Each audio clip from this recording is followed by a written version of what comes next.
Bueno, muy buenos días para todo el público.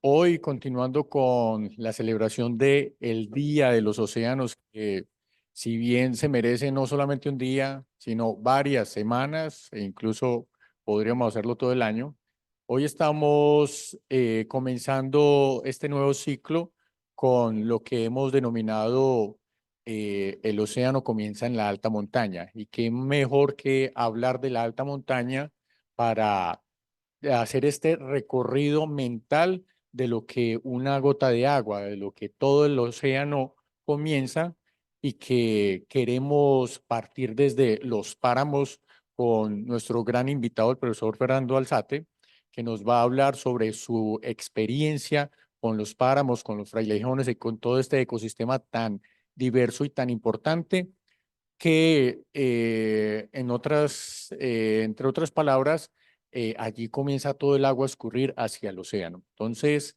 sin más, vamos a escuchar al profesor Fernando, que nos tiene unos datos muy interesantes. Profesor. Gracias, Mario. Buenos días. Bueno, generalmente no tenemos como tan claro la relación de mares con el páramo. Eso lo vemos como muy diferente y lo tenemos excesivamente separado. Entonces encontré casualmente, y no lo tenía tan a la mano, una historia de los Kogis, en la que ellos, un segundo por favor, ahí en la que ellos sí nos muestran cómo tienen en su cosmogonía una visión mucho más entrelazada entre la montaña y el mar. Entonces, no lo voy a leer en el idioma de los Kogi porque lo tengo un poco oxidado. Espero que ustedes sí lo tengan más claro. Dice así, en el inicio de los tiempos, cuando la naturaleza fue creada, no existían los ríos, pero como hacían falta para dar vida, plantas, animales y seres humanos solicitaron al padre de río, Huancashbechú, que la trajera a la tierra. Así pues, Huancashbechú descendió del páramo con su hija Río, a quien aconsejó así. Ahí van las gafas. Hija, darás vida a los seres y les servirás para múltiples propósitos. Todos siguieron maravillados el trayecto de padre e hija.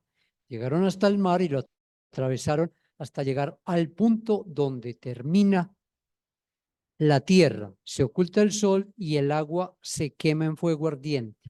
En este punto se quemó Río, se transformó en vapor, subió al cielo en forma de nube y regresó al páramo siendo lluvia.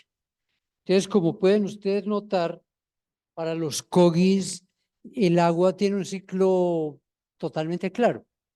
Es el agua que está en el páramo, el agua que baja por los ríos, el agua que llega al mar, el agua que se evapora, es la misma. Entonces, sí la tienen mucho más clara. Obviamente, entonces, la relación de páramo y mar es directa y estrecha.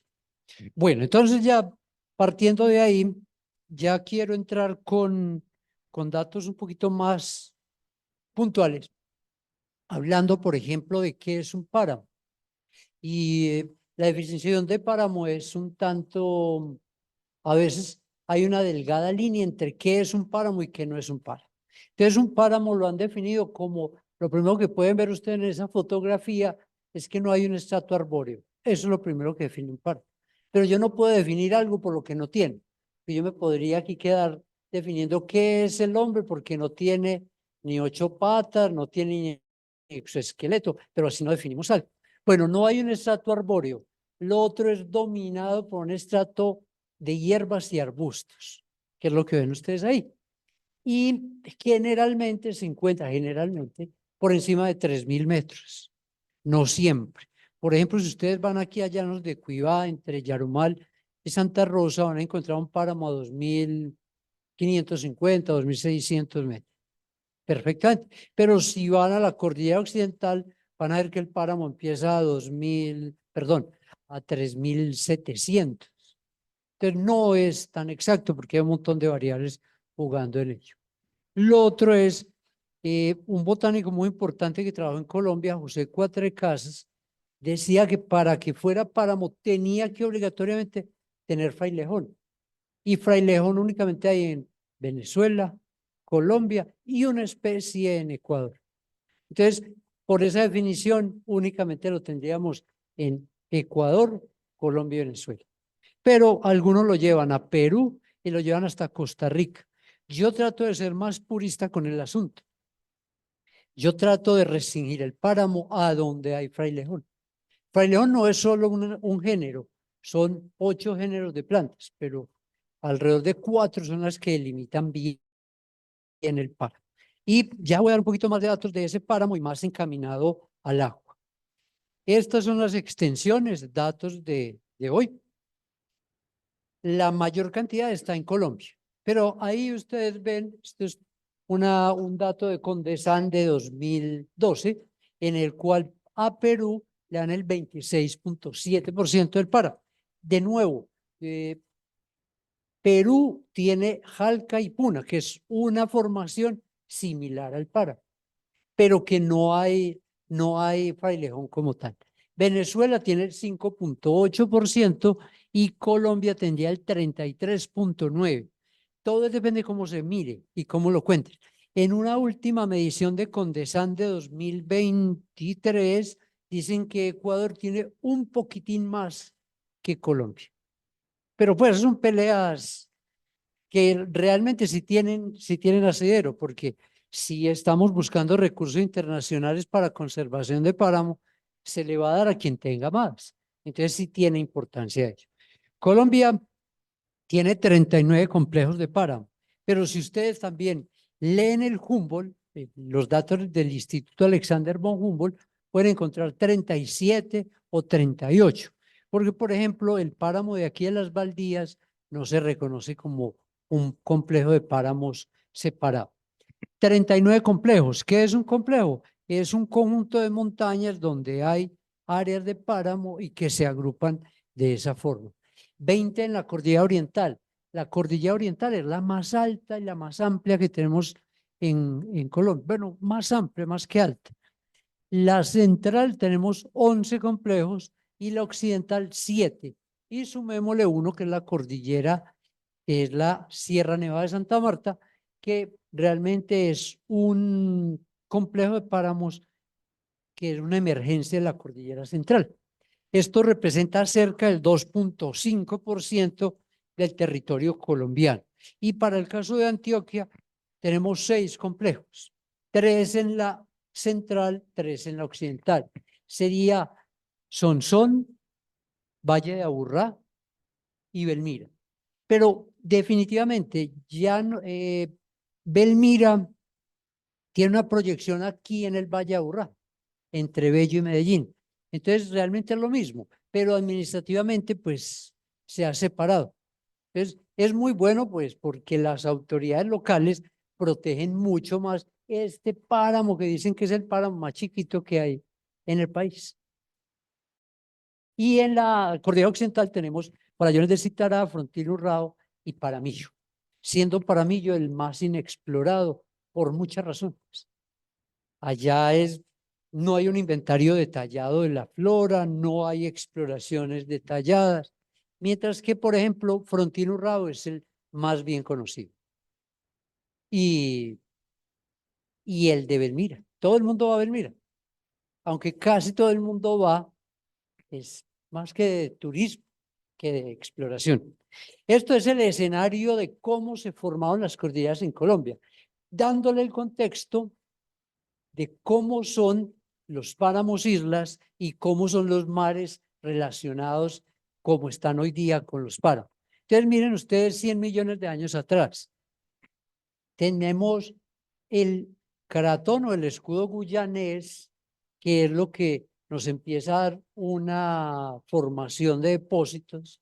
Y en la cordillera central, no sé si ustedes relacionan eso con unas zonas del país, unas zonas de páramo. ¿Cuáles son?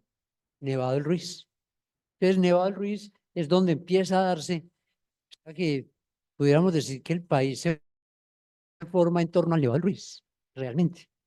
Y ya aquí 65 millones de años atrás, miren ustedes que la cordillera central está mucho más bien formada, muchísimo más formada, ya no son las islas separadas, ya vemos un tercer escenario. En 50 millones de años se ha formado la cordillera central, la occidental, y se empieza a formar la oriental. Entonces, la más joven sería esa oriental, pero es la más amplia, que se comunica con la cordillera de Mérida, y esto es lo que tenemos en la actualidad. Entonces, esos escenarios nos han permitido tener lo que hoy en día es la diversidad de plantas, biota en general para los páramos.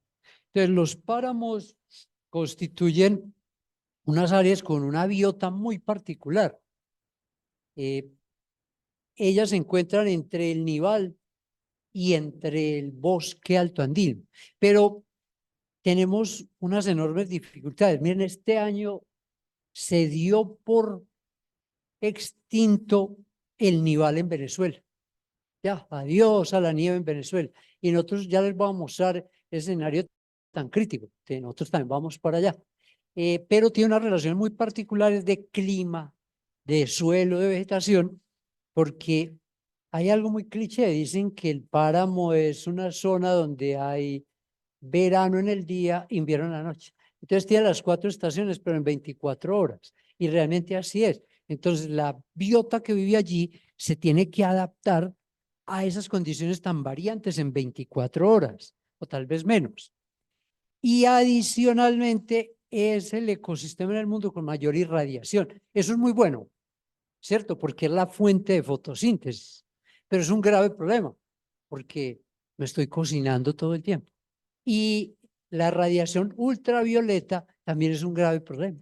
El daño a las bases nitrogenadas, a las secuencias génicas, también es un problema serio. En el páramo, entonces, ocurren una serie de modificaciones evolutivas como las de los frailejones, las turberas, que les voy a contar un poquito más de ello. Pero que se tiene que dar, porque si no, no hay ese tipo de supervivencia. Entonces, por ejemplo, las plantas en todos lados se especializan en tomar longitudes de onda que van del color rojo al azul. Pero estas toman ultravioleta, se han adaptado a ello, porque como hay tanto. Bueno, diversidad de plantas, datos. Estos datos con seguridad están más que desadaptados, más que desactualizados. 254 familias de plantas. Bueno, voy a quitar el término plantas, porque por ahí están colados los líquenes. ¿Y un líquen qué es? Un marciano, la verdad.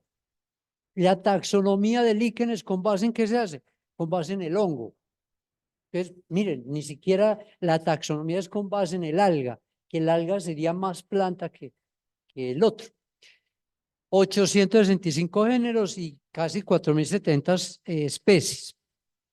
Esto es un dato, como les decía, un poco desactualizado. Hay que actualizarlo a días de hoy, pero no tenemos esa actualización. Eso nos falta. Pero buena parte de estas plantas son endémicas. Más o menos el 30% de estas serían endémicas. Y es una flora muy particular, muy rica, muy llamativa, muy bonita, muchas de ellas exhibiendo una pigmentación muy llamativa. ¿Por qué? Por lo que mencionaba yo hace un momento, radiación ultravioleta. Entonces aquí abajo vemos un género que cambió recientemente, ahora se llama Neobarcia, y arriba tenemos a Bomaria linifolia y Chuquiraga arriba, una planta exquisita, bellísima. Y esta de acá es un grupo de plantas que solo está en el páramo, Valea stipularis, que es muy propio de allá. Bueno, entonces miren la pigmentación, un tipo de adaptación, flavonoides, antocianinas y otros pigmentos que evitan el daño por ultravioleta. Y en formas de crecimiento, entonces también se han adaptado. ¿Cómo se han adaptado? Por ejemplo, el frailejón, marcescencia, retener las hojas muertas, poner únicamente hojas en la parte distal y desarrollar tallo. Al lado podemos ver en el C que también forman una macolla de hojas, una cantidad, una roseta, pero no desarrollan tallo. Entonces eso hace que la temperatura sea muy constante. Las gramíneas son un componente importantísimo. Entonces, si ustedes piensan en un páramo es una zona generalmente plana, generalmente. ¿Por qué es plana? En parte porque los páramos, casi todos, estuvieron cubiertos de nieve. Cuando hubo hielos, esa zona se aplanó por la erosión que generó el deshielo. Y eso es muy similar a lo que uno vería, por ejemplo, en los llanos de la Orinoquía colombiana, que también es plano. Entonces, ¿qué domina en la Orinoquía? Gramíneas. ¿Qué domina en los páramos? Gramíneas. ¿Cuál más domina? Asteráceas, en páramos y en la Orinoquía. Entonces, el factor relieve también es muy importante a la hora de hablar de composición de plantas. Bueno, y hay otros muy interesantes como por ejemplo los cojines. En páramos las plantas formadoras de cojines son bien particulares que únicamente se dan allí. Son plantas creciendo densamente que mantienen una temperatura constante que hacen que la actividad de microorganismos edáficos sea mucho mayor porque la temperatura es mayor. Aquí vemos algunos de esos ejemplos. Arriba, miren el tamaño de esa planta. Es un Pepalanthus.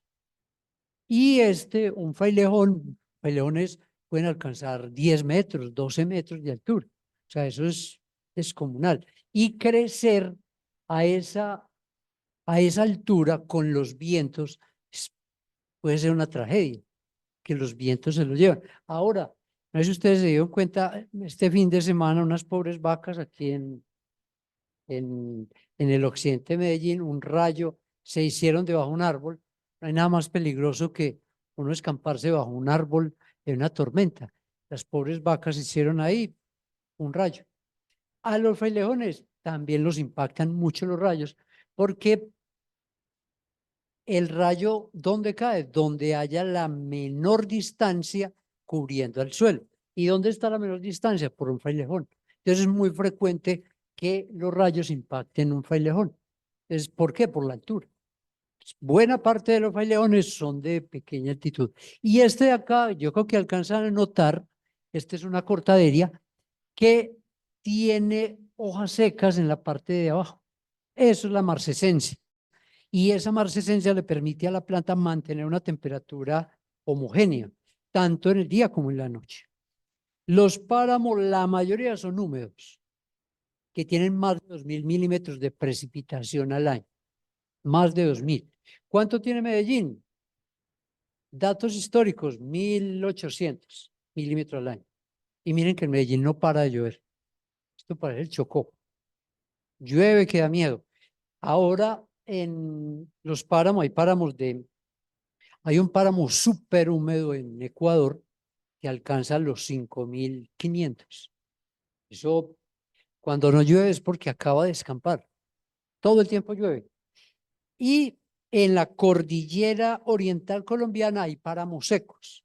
Pero una diferencia entre un término que yo les contaba ahora, que es la puna y la jalca, es que allá sí hay un periodo seco marcado. Aquí no.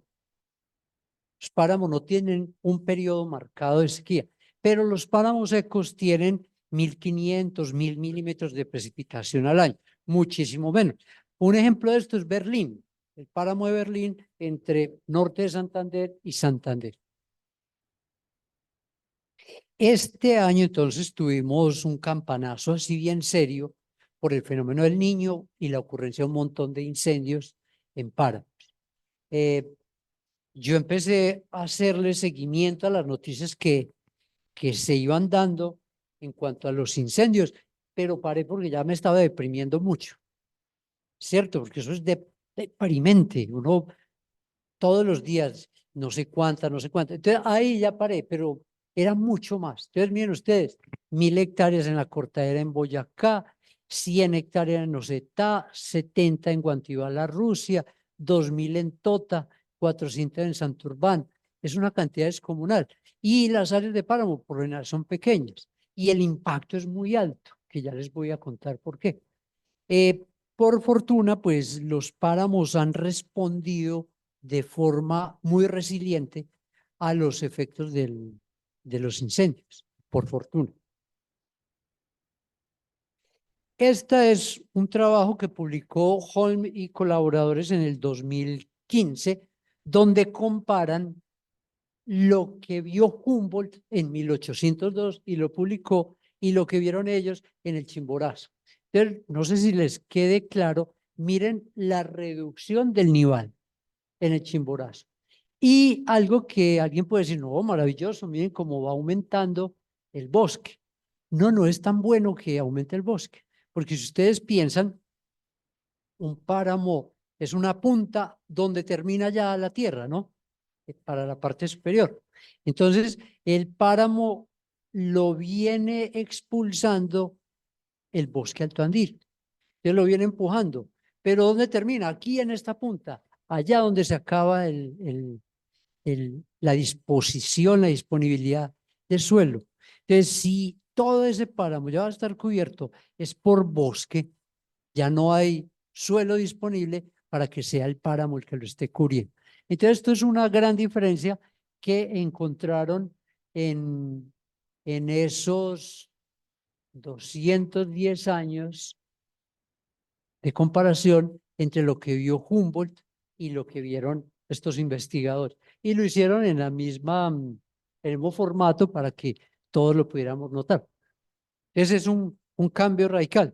Adicionalmente, el ascenso de la agricultura por condiciones de cambio climático viene siendo muy marcado. Bueno, yo les decía que con los glaciares es algo que hemos notado que es radical el cambio. Estos son los 4 glaciares actuales que tenemos. Entonces, por aquí tenemos el Nevado del Huila, el Cocuy, Santa Isabel con el Nevado del Ruiz y arriba la Sierra Nevada de Santa Marta.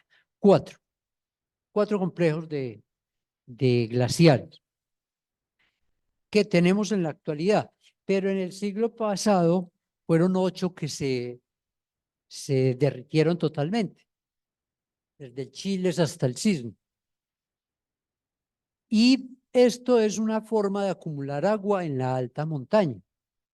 Pero por desgracia, pues claro, cambio climático nos va generando eso. Esto es una cosa que ahí no hay forma de controlar, porque con el cambio de temperatura ya no hay forma de mantener estos niveles de forma sólida.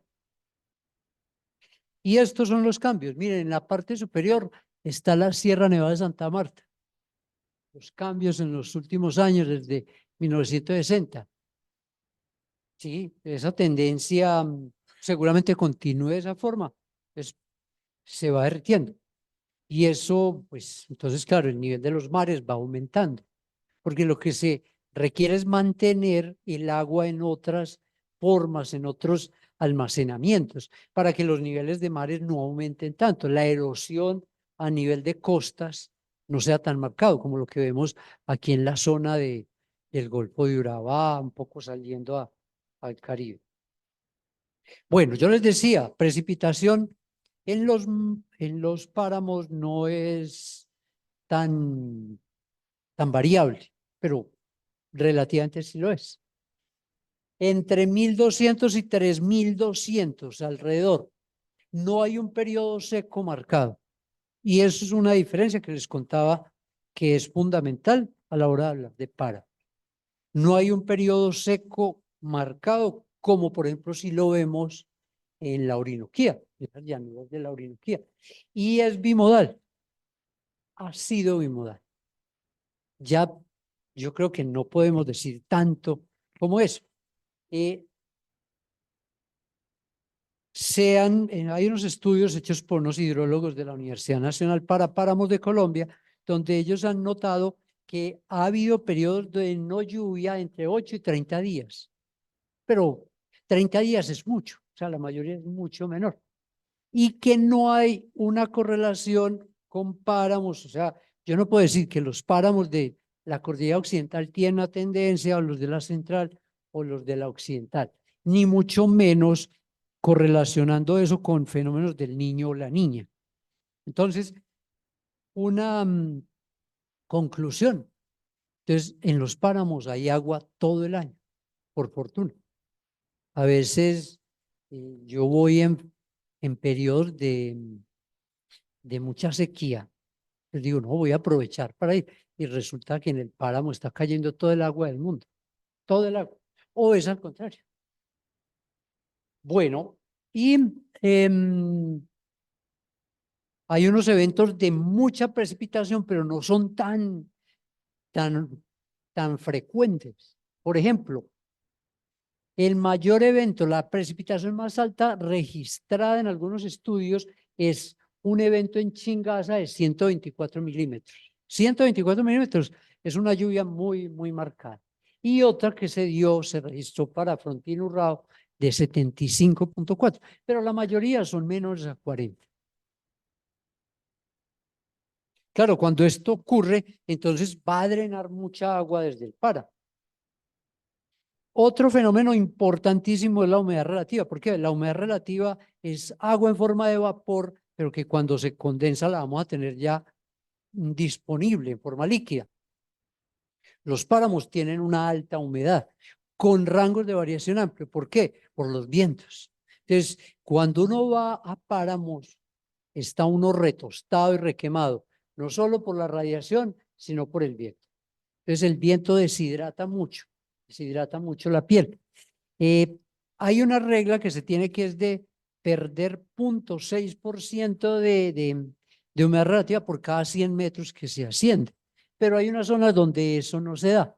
Por ejemplo, Belmira y Chingaza no tienen esa linealidad con la pérdida por eso. Belmira es más bajo que otros páramos como por ejemplo los de la cordillera central, debido a que en Belmira se da un fenómeno y es que en la parte occidental es impactado por el río Cauca. El río Cauca es muy seco, entonces ascienden corrientes de aire muy seco que se llevan la humedad, entonces la parte occidental es tremendamente seca. Si ustedes notan, Belmira en la parte occidental no tiene frailejón. En la parte oriental sí lo tiene porque es mucho más húmedo. Igualmente se da para el caso de los páramos que se encuentran en la sabana de Bogotá. Entonces, unos páramos de la sabana de Bogotá, como Chingaza, están impactados por la humedad que viene ascendiendo de la Amazonía y la Orinoquía. Pero la parte que da hacia la sabana son mucho más secos. Entonces hay que ver también la vertiente, Barlovento, Sotavento.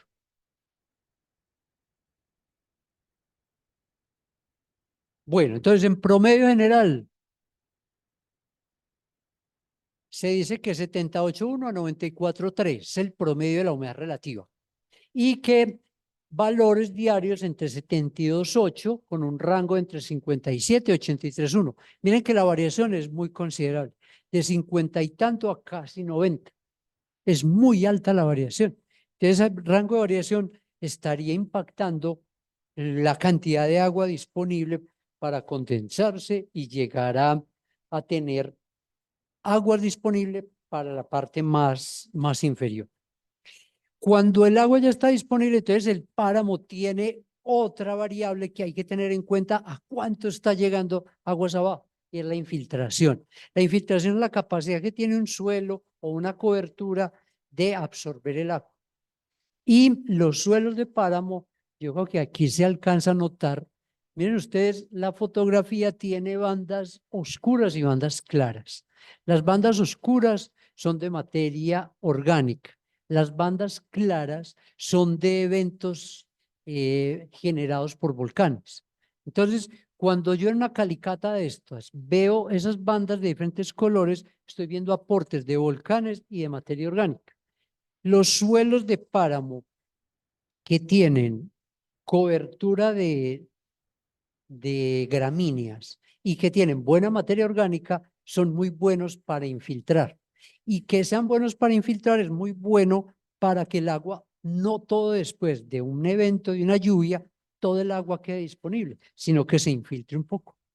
Cuando todo el agua queda disponible y no se infiltra, los fenómenos aguas abajo son terribles, porque entonces las quebradas van a sufrir crecientes súbitas, todo lo demás. En cambio, en estos casos, el agua va a penetrar un poco más al interior y se van a dar fenómenos de almacenamiento en el suelo y luego lo van a liberar de forma mucho más controlada. Entonces, en épocas donde hay menos agua, va a haber disponibilidad de agua debido a que el suelo lo está liberando. Esta infiltración es un fenómeno de expansión y de contracción. Y tienen que tener presente ustedes que la materia orgánica en los páramos no se descompone tan fácilmente porque la temperatura es baja. Todo tiene que ver con temperatura. Todos son enzimas. Entonces los microorganismos no están actuando muy activamente. Hay que ponerle más calor, pero es que arriba no hay mucho calor. Entonces la actividad de microorganismos es baja. La descomposición de materia orgánica es baja. Y con el cambio climático, los suelos de páramo se ha notado que tienen un fenómeno de poca resiliencia. ¿Por qué? Los suelos de páramo tienen que estar húmedos todo el tiempo. Cuando los suelos de páramo pierden la humedad, por ejemplo, un fenómeno del Niño, si se secaran mucho tiempo, se vuelven polvo. Y al volverse polvo, pierden la estructura que tiene ese suelo y la erosión sería muy alta. Entonces, hay una serie de fenómenos que se dan debido a cambio climático, a calentamiento global. Y en los suelos es fatal. Suelos de páramo, fatal, fatal. Bueno, miremos unos casos concretos. Este es Sphagnum. Sphagnum es un musgo que forma las turberas. Este musgo generalmente se reproduce de forma vegetativa y forma sexual. Entonces, él va generando más individuos sobre él mismo. Entonces, puede formar unas acumulaciones de 5 metros y medio de musgo, de turba. Este musgo se hizo famoso porque en la Primera y Segunda Guerra Mundial lo usaban como hemostático. Entonces lo llevaban los soldados y lo ponían en las heridas para cuando había una herida evitar que se desangrara. Bueno, estas turberas son muy abundantes en páramo y el musgo puede llegar a retener hasta 47 veces su peso en agua. 47 veces. Eso lo hizo hasta muy peligroso porque lo usaron un tiempo para hacer toallas higiénicas, o para pañales de bebé. Entonces lo iban a acabar. Lo usamos en la actualidad para germinadores en la industria de las plántulas. Bueno, entonces, miren ustedes, una turbera puede ser de 0.5 metros hasta 5 metros y medio y retener hasta 47 veces su peso. Si pensamos en un sitio como la turbera que hay aquí en los lagos del Congo, en San José de la Montaña, podemos hacer una extrapolación y unas cuentas de cuánto retiene. Esos lagos del Congo tienen alrededor de 5 hectáreas en turbera. Y pongámosle que tengan no 5.5 metros, sino 1 metro de profundidad en promedio y que retienen 20 veces su peso en agua. O sea que en esas 5 hectáreas hay 25 millones de litros de agua, solo en 5 hectáreas. Esos 25 millones de litros de agua se van a estar manteniendo y liberando. Entonces, esto es una esponja. No es que lo secuestre todo el tiempo ahí, sino que lo toma y lo libera, lo toma y lo libera. Entonces funciona como un buffer para estar drenando, almacenando. Otro fenómeno que yo les contaba, la marcescencia. Entonces aquí tenemos el frailejón. El frailejón tiene un tallo y ese tallo está protegido por las hojas secas. Las hojas las deja ahí por siglos y mantiene la parte viva en la parte más distal. Esas hojas muertas le dan una defensa frente a los cambios climáticos. temperaturas más altas, más bajas, evitan que haya congelamiento, que haya un efecto de la radiación ultravioleta y demás. Entonces, si ustedes lo piensan también,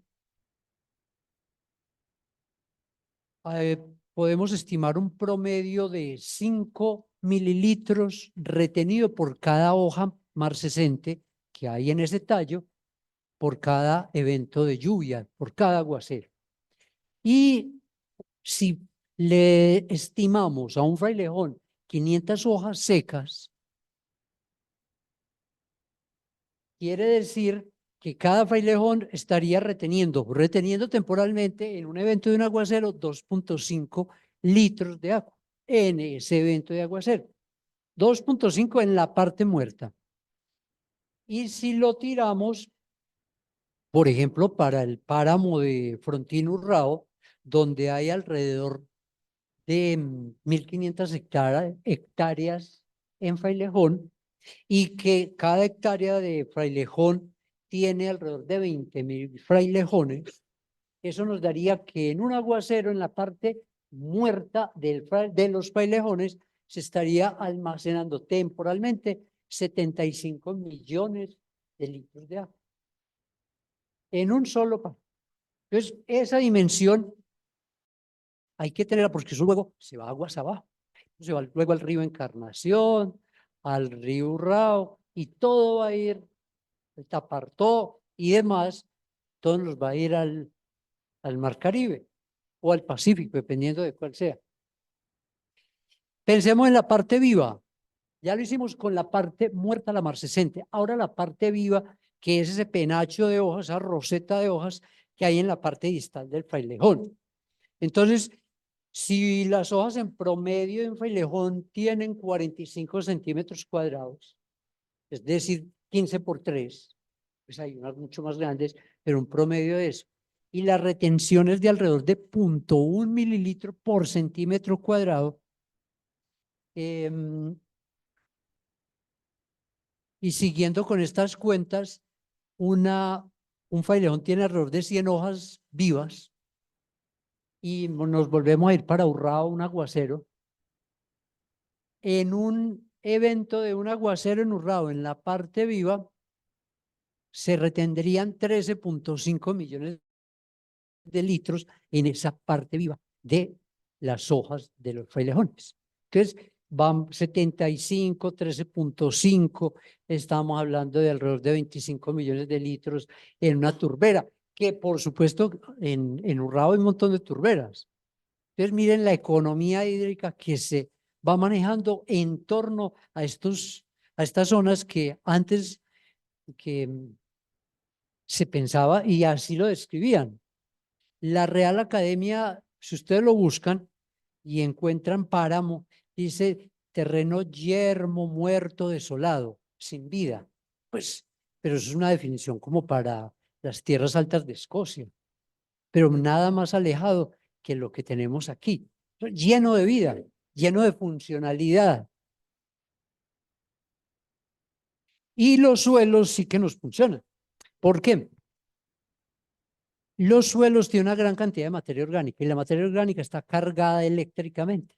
Y esas cargas lo que hacen es retener agua. Bueno, retienen iones, pero retienen agua.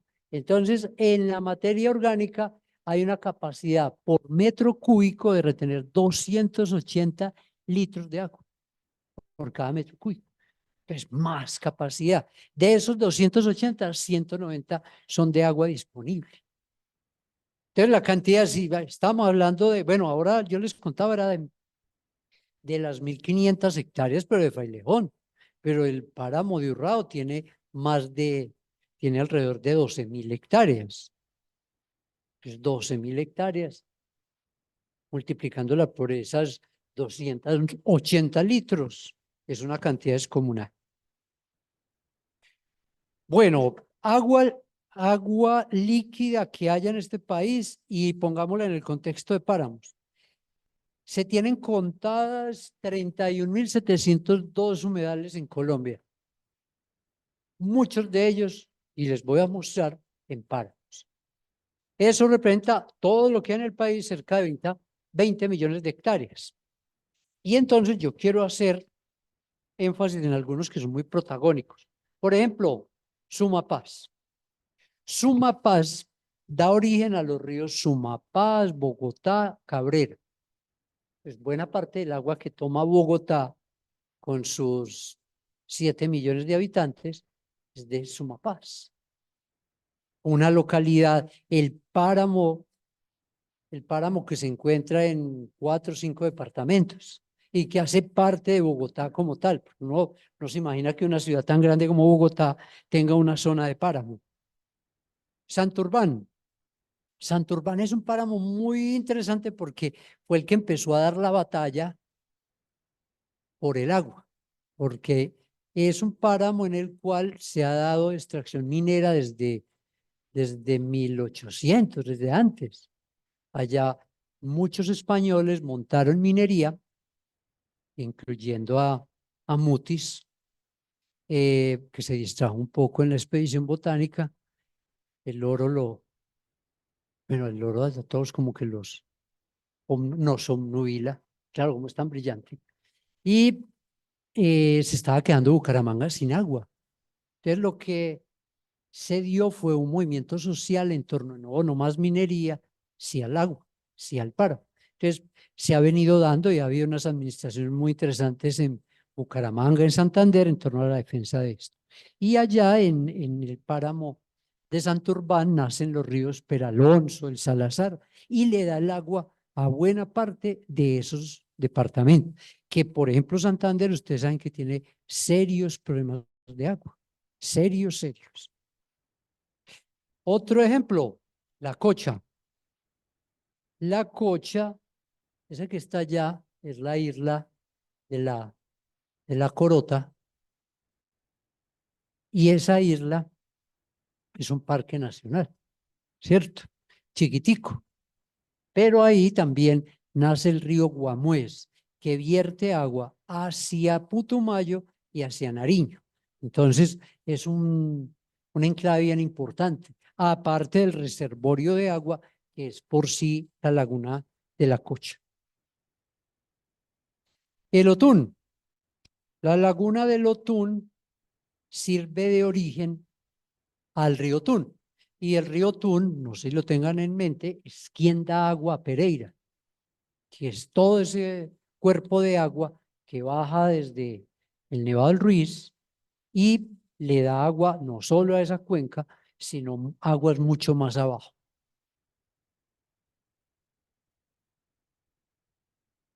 Cumbal es un sitio bellísimo donde salen ríos que van hacia Ecuador, aquí mismo hacia Colombia, como los ríos Chiles, Capote. Son varios los ríos. Yo pongo como los más llamativos, son varios ríos adicionales a esto. Y la Magdalena, que es una pequeña laguna, pero que le da origen al río más importante de este país, ¿cierto? Hay otros cuerpos de agua pequeñitos que salen de allá, pero que es una laguna muy pequeña, pero da origen al principal río de la patria. Bueno, en Urrao, ahora les mencionaba de Urrao, de ahí nace el río Urrao, la Encarnación, Anocosca, varios salen de allá. Y del Congo, esa de donde les decía ahora que hacíamos las cuentas de los 25 millones de litros de agua, nacen unos 4 o 5 ríos. Dentro de ellos está el río Congo y el Caribe, que sirven de agua que luego van a verter al río Cauca. Santa Rita. Santa Rita tiene el honor de darle origen al río Atrato. Queda aquí entre Antioquia y Chocó, en Farallones de Citará. Es una laguna pequeña, pero a partir de esta laguna se viene a formar el Tapartó, el Citará y el Atrato. En el nudo de Paramillo, que es un enclave hídrico importantísimo, se forman el Sinú, el Manso, el Tigre, la Esmeralda y el Verde. Uno realmente allá es bien particular porque uno no encuentra agua. Hay que buscar caminar, caminar y caminar para llegar a un pequeño barranco donde salen 5 gotas de agua. Pero sin embargo, toda esa agua se va acumulando poco a poco de las turberas y demás, llega a acumularse para formar un río tan importante que cuando uno va por Montería, por ejemplo, ve ese río Sinú de un tamaño descomunal. Y pues con eso quería mostrarles la riqueza que tienen nuestros páramos y la relación que tiene con aguas más abajo, quebradas, ríos y llegando a los mares. Muchas gracias.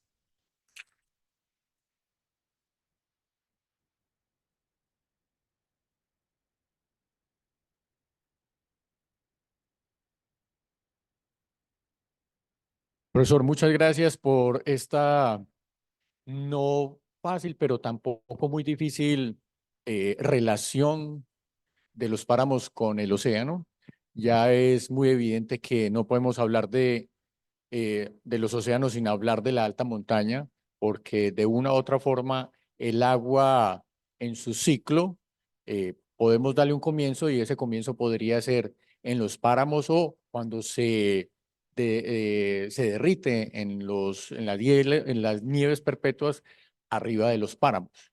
Pero en sí, así como el agua de los océanos es agua en movimiento, el agua en los páramos es agua estática, agua que si bien durante un verano o una sequía montañas abajo va a ofrecer humedad o un páramo que durante lluvias va a recoger agua y la va a retener para aquellos momentos en los que se va a necesitar. Entonces es eh, digamos, es un ecosistema, es un ambiente bien importante para tener en cuenta y que nos va a ofrecer siempre una humedad y también vamos a poder pensar en un efecto mariposa si cuando, por ejemplo, el profesor nos hablaba sobre el aumento del nivel del mar causado por el descongelamiento de las nieves perpetuas. Igualmente, entonces, estamos hablando de una teleconexión entre lo más alto en las montañas y el océano. O incluso en la historia, cuando nos mostraba hace 100 millones de años, hace 65 millones de años, igual los páramos estaban cercanos al océano y por lo tanto no hay que despreciar esta relación directa o indirecta de las grandes montañas, de las altas montañas con un océano. Entonces, podemos dar espacio a un par de preguntas. Si quieren, hacen las preguntas y yo repito la pregunta a través del micrófono. Dígame.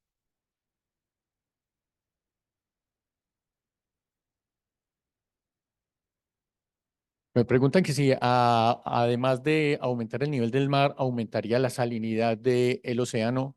Eh, digamos que depende mucho de la escorrentía que tuviera las montañas o estos grandes cuerpos que llegan al océano. Sin embargo, la salinidad del océano siempre ha estado estable o ha estado estable durante muchos millones de años y los procesos de evaporación versus el aporte que hay de agua dulce que llega al océano mantiene una concentración salina más o menos estable. Tenemos algunos océanos que pueden ser más salados que otros. Por ejemplo, el Mar Rojo es mucho más salado que un océano Pacífico colombiano, por ejemplo, por la tasa de evaporación y porque está el Mar Rojo rodeado de desiertos. Esto hace que pueda aumentar un poco la salinidad por el proceso de evaporación y que los aportes de agua dulce o de entrada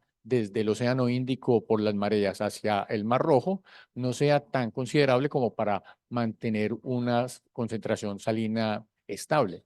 Por el contrario, la salinidad de nuestro océano en el chocó biogeográfico hace pensar que toda esta cantidad de cuerpos de agua que desembocan en el Océano Pacífico disminuye un tanto la salinidad, pero igual hay corrientes de surgencias que recobran esa salinidad, entonces puede ser variable. Bueno, pues muchas gracias por su asistencia. Ahora continuamos con otro profesor. Muchísimas gracias. Continuamos con otro ejercicio bien interesante y bien didáctico, y para ello dejo a Erika, nuestra gran eh, que,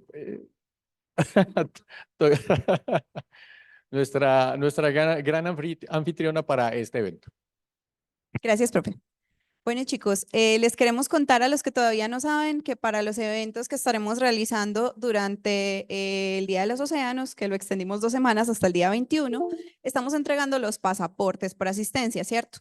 Cada uno de ustedes va a tener un pasaporte donde le pueden sellar la asistencia a cada uno de los eventos. Entonces, por este evento que acabamos de tener, que es la charla, ustedes van a tener un sello. Este sello es redimible en nuestra mesa de premios. Y ahorita lo que vamos a hacer es que vamos a tener una proyección. De esa proyección se va a hacer un Kahoot y el ganador de ese Kahoot se puede llevar cualquiera de estos 2 cuadros que ustedes están viendo en este momento en la mesa. Son nuestros premios para el primer lugar. El segundo lugar se va a llevar billetes didácticos, 200 perlas, que también serán redimibles en nuestra mesa de premios. Y el tercer lugar se llevará 100, ¿cierto? 50. 150, ¿vale? Y que también son redimibles. Entonces, los que no tengan su pasaporte lo pueden reclamar. Por la charla que acabamos de tener con el profesor Fernando es un sello, y por el Kahoot, por la proyección, por la asistencia a la proyección, tienen otro sello. Entonces, para los que quieran participar. Estamos votados. ¿Listo? Entonces, ya saben que saliendo son 30 perlas y un sello por esta asistencia. Por la próxima actividad también es un sello, ¿vale? Todo esto es redimible en nuestra mesa de premios. Entonces vamos a continuar con la proyección.